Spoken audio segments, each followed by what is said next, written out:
Today, Mazda has pulled the covers off of their all-new Mazda 3. This is a very important car for Mazda, not just because it's the best-selling Mazda in the world, but because this will be showcasing a number of new technologies for the brand as well. We will find the world's first gasoline compression ignition engine under this hood. We have a video on that if you want to watch it. It's SkyActiv-X is what Mazda's calling it. We will also find Mazda's first mild hybrid vehicle, and all-wheel drive is coming back to the Mazda 3 in this generation. We have a sedan version, we have a hatchback version, and the hatchback version is a little controversially styled.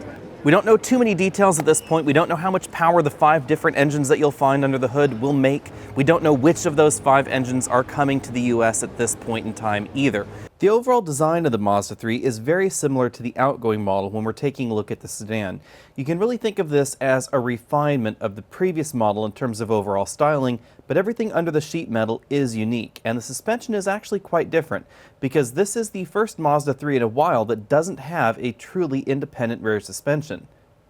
In terms of overall length, the sedan grows about 3 inches versus the outgoing model, and likely much of that is going to go to rear seat legroom. The hatch definitely has sort of a fastback meets perhaps modern crossover theme to it, but the overall roundness of the rear end just doesn't quite work for my eye. Let me know what you think about that down there in the comment section below. I'd love to know what you think about this overall design. The engine lineup is substantially similar to the outgoing model, although Mazda tells us that all of the engines have been at least tweaked in order to improve overall efficiency and power for the new model. So expect power levels to actually increase a little bit, while fuel economy also bumps up. We likely won't be getting the smaller 1.5-liter direct injection 4-cylinder engine, and I would actually say there's a possibility we won't get the 2-liter version of that engine either. We probably will be getting the 2.5-liter 4-cylinder engine that's likely going to be available with all-wheel drive.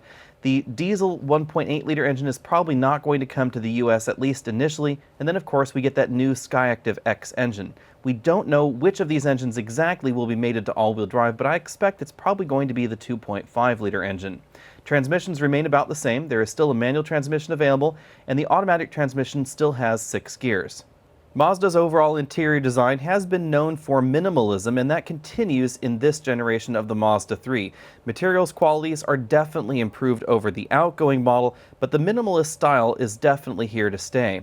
We have some new interior color options, so in addition to black on black and white on black, we now get sort of a burgundy on black theme, which I think is quite attractive, but we're told that will be exclusive to the hatchback model only. There's a new, larger infotainment screen in the dashboard, but we weren't able to see what it looked like when it was on, and they have sort of minimalized the climate controls to make them a little bit slimmer and tucked more into the dashboard, so we have a lot of clean space going on in this interior design. There's a revised infotainment controller knob in the center of the dashboard. It'll still work like the outgoing model, sort of like BMW's iDrive as well.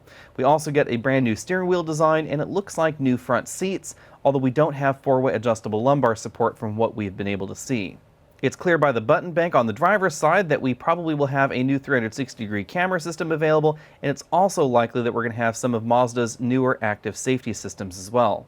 Be sure and let me know what you think about the overall design of the Mazda 3, especially the hatchback version, because it is a little bit controversially themed. Some of the people that I was able to talk to at the release event said that they absolutely loved it. Some people said they weren't quite sure about it, and I think I fall into the latter category, but I'd love to know what all of you think about it, so be sure and sound off down there in the comment section below.